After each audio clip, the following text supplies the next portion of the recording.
Good morning, friends. It's another day, beautiful day out here in the homestead. And today I just want to talk to you about what else we are doing to be self-sufficient in our farm country. Now, you can remember I have 5 keys of survival, or 5 things I'm doing in the homestead to be self-sufficient. We talked about energy, making sure that we have food in our property, that of course we have a shelter, security, and water. Now last time I dealt with energy, and today I'm going to talk to you about food. Now I have to tell you that I am brand new into this. Brand new. Right? I've never had to grow my own food. And so I am learning right from scratch. And I hope that as we move along that we will give you some lessons that we will all learn together. Come with me into the garden and let me show what we're doing. Let me show you what we're doing. And as you will notice right from the beginning, you're gonna notice some mistakes that we are making. You know, we literally just started our garden just this past month in May, and so far it's looking good, but we have a lot to learn. Here goes our garden. As you can see, the first thing that we had to put up before we began was put up a fence. You see, living out in the country, you have a lot of wild animals just roaming around. And if you don't have a fence for your garden, they are going to tear down your vegetables, your food crops, and pretty soon you won't have anything to show for it. So the first thing that we had to do was to put a fence around our garden.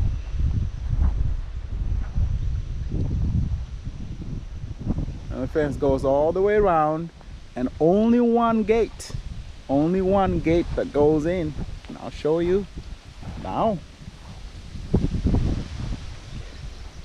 Here goes the gate, because I don't think a deer is going to open this man-made gate to try and get in there.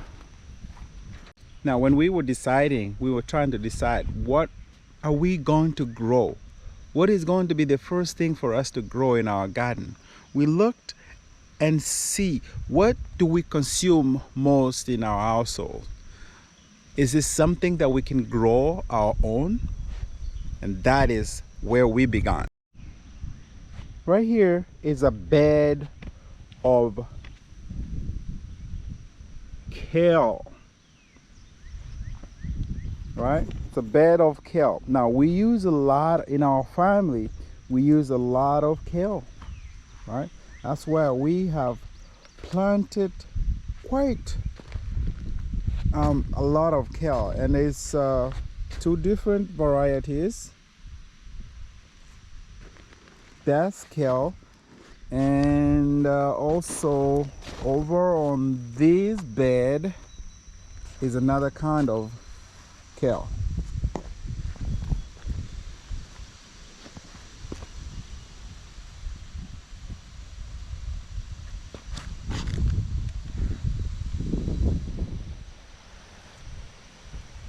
Now that is the first vegetable that we consume in our household.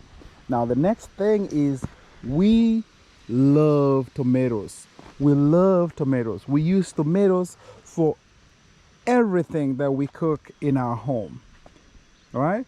So we have planted about 30 plants of tomatoes, all different varieties, which I don't even know. We don't even know what they're gonna turn out to be. These tomatoes were planted about, let's say, 4 weeks ago, and as you can see, they have already started making fruits, and we should be having tomatoes pretty soon. We're so excited that we are going to have our own tomatoes pretty soon. Now, the one thing that we have learned already is that we planted our tomatoes way too close. Look how they have become so bushy, and they are fighting for space. Look at that. They're all fighting for space. This is a mistake that we made. We don't know how exactly it's going to turn out, but you know, hopefully we have some fruits, right? This first season we're out here in the country, but for sure we know not to plant these tomatoes too close together next time. I think we did like a foot apart, and clearly that is not enough space for tomatoes. As you can see in this bed, looks like they are suffocating for oxygen or CO2. I think that's what they take, CO2. Now, the next vegetable that we consume in our household are cabbages, right? Now you can see right here on these bed, this is a bed with cabbages, right? They're looking good, and already they are starting to form their little heads in here. These vegetables, these cabbages, they are only 4 weeks old, planted after Mother's Day. Here comes another bed of cabbage. All right, so you can see they are already starting to form the cabbage heads. And these, everything right here on the garden we put down after Mother's Day. So that was like May 10th, and today is May 14th, I believe. So these are 4 or 1 month old, and already they are looking fabulous, right? This was our first rodeo, if I may say so, but looking good.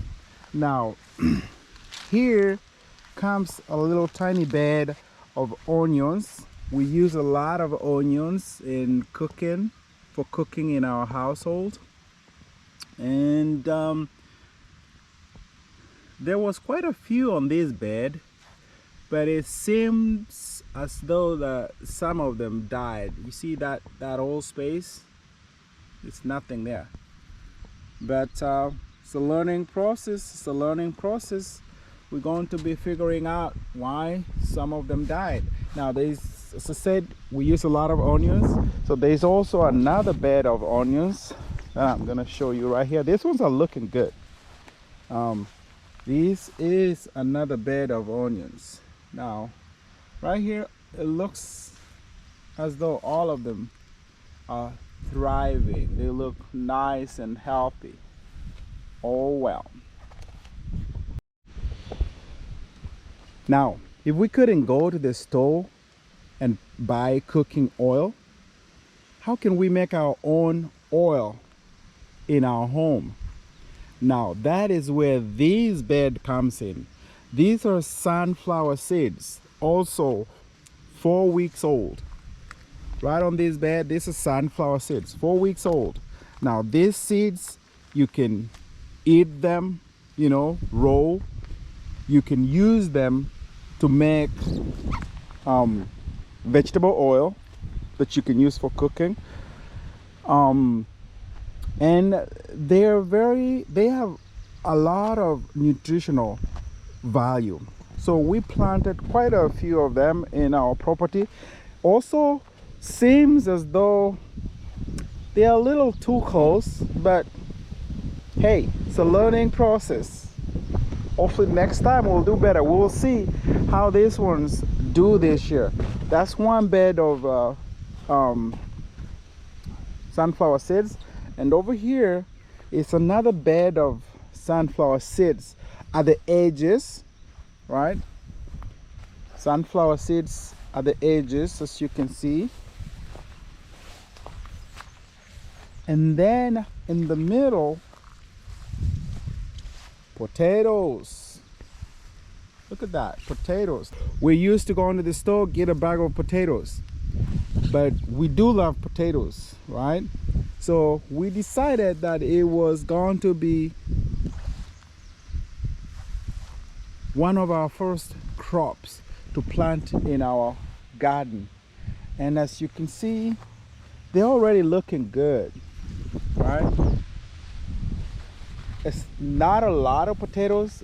In total, we planted about, I think it was 8 pounds of potatoes.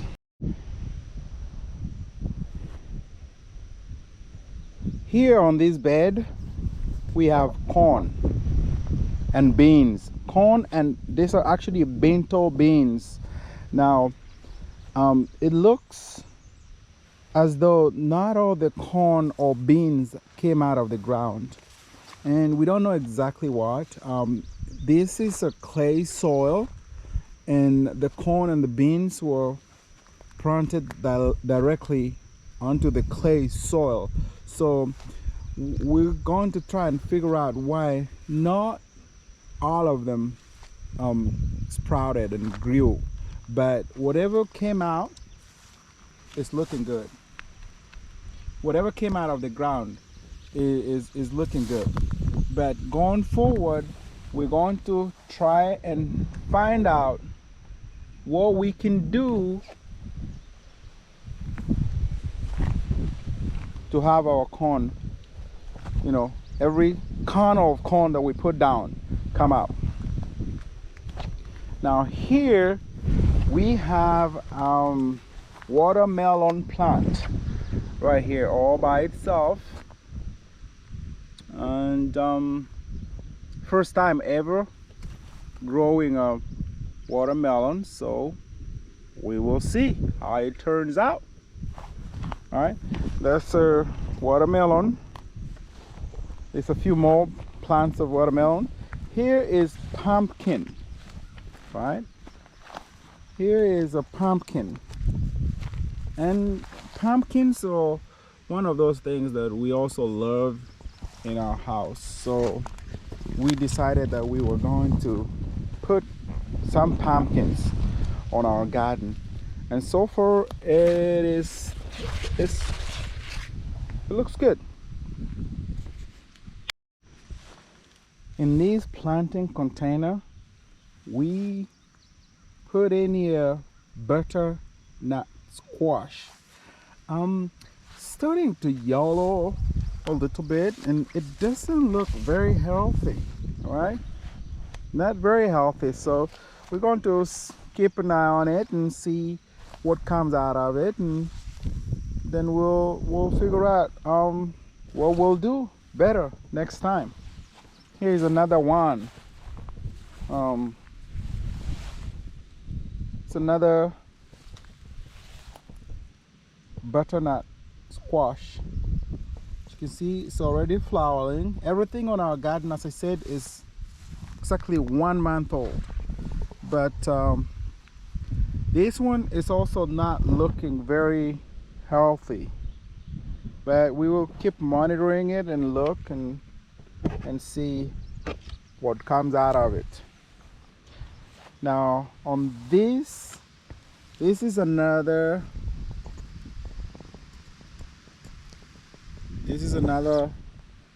pumpkin. We do love pumpkin, so that's another pumpkin. And one thing with pumpkins, they love a lot of space, so we just planted them all just by themselves, and we're gonna see how it turns out. Here's another pumpkin. You can see another pumpkin. it will have a lot of space to grow. And hey, one more pumpkin. One more pumpkin, looking good. Now this bed, this is a colored green bed. Look at those, looking nice and healthy. Now this was our first harvest from our garden. As you can see, we have already harvested and used some leaves, and that video is coming out soon. It's gonna be up soon. We were so excited to be able to harvest our first vegetable in our garden. Now what we have noticed is that something is eating these leaves, right? We don't know exactly what. Don't know. Is it grasshoppers? What is it? I don't know. But I'll be finding out soon. I'll be out here watching.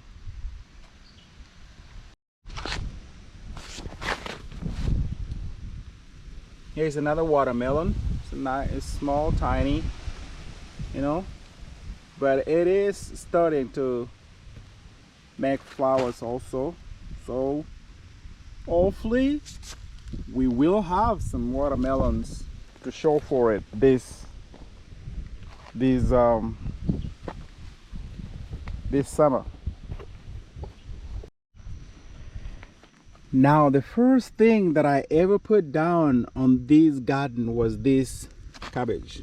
This is actually about 6 weeks old, and it's only just one cabbage, right? I was just tasting the soil, the clay soil, and to see what will come out of it. And so I just planted this one cabbage, and it already has a huge head. It's looking good. You know, I wish I had put more when I first planted that. Also, these kale right here, this was also put down about planted about 6 weeks ago. It was way out in April when we planted those, and this was like a test run, a trial to see if this clay soil was going to be able to support our vegetables. And originally these didn't look good at all. Okay, that is why we decided that we were gonna put up some beds and get some garden soil in order to plant the rest of our vegetables, right? That is the reason we decided to go with beds and some garden soil. Otherwise, the plan was to plant everything on the original, you know, soil, directly into the soil. But when we looked at these, they didn't look good. But right now they're actually looking way too better. They're looking way too better. So maybe next time we'll plant more stuff right onto this clay soil. I know it's going to be, we're going to do a lot to try to amend this soil. One other thing that I planted directly into the clay soil about 6 weeks ago was this row of potatoes, right? I planted 2 rows of potatoes just to see what will come out of them. And it took about 3 weeks to even come out of the soil because it was raining every day. The soil was like mud. I'm even surprised that they actually came out of the soil, but they did finally come up. And as you can see, they're not the most healthy looking potatoes, but I don't know, they're starting to form flowers.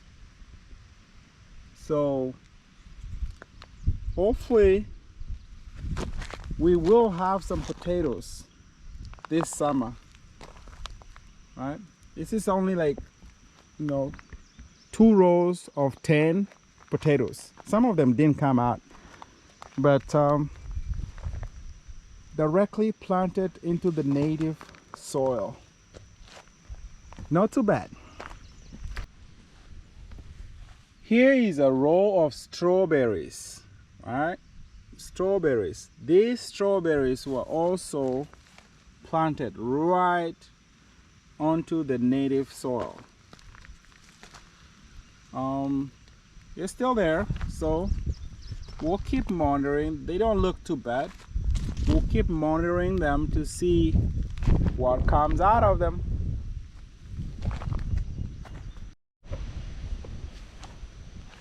Right on this bed is some broccoli, right? I love broccoli. I know my kids don't like broccoli, but I love broccoli, right? I'm not sure how long it takes before you start seeing the broccoli heads, but so far the leaves are looking good. As I said, living in a country, you have to deal with a lot of wild creatures that will literally come onto your garden and destroy everything that you have worked so hard for. And so that's why we have put this kind of mesh fence. It's almost 7 foot high, because I was told that a deer can actually jump 8-foot fences to get to whatever they want. So I tried to beat it, but I couldn't get an 8-foot fence. But we have a fence, and I don't think they're going to be able to get in. Otherwise, they have to use their brain and hands and feet and try to open the little gate that comes in order to get in here and destroy our garden. So there you have it. This is our garden. First time ever. But we are excited. With the look of things, we are excited how everything looks. You know, it's our first rodeo. So excited. We had our first harvest the other day, and I'm going to be putting that video up pretty soon. It's been raining ever since we planted our garden. It's been raining. That's why all our vegetables and fruits, they look really healthy. But going forward, we actually don't see any focus and rain in the focus. So hopefully, we'll be able to irrigate, to do some irrigation for our plants and vegetables. But we don't know exactly how we're going to do that or what we're going to use it. For right now, we're going to be doing it by hand. But if you have any tips about irrigating or watering your plants and vegetables, please comment and let us know. Well, what is the best way to water your vegetables and plants in your garden, right? Please let us know. Thank you very much. That was the tour of our first ever planting season, first ever garden, right? As you can see, not perfect, but not too bad, right? So please let us know what we're doing wrong, what we can do better, and like, comment, and subscribe. And hopefully, as we take on this journey, we will all learn some life-saving skills. Thank you very much.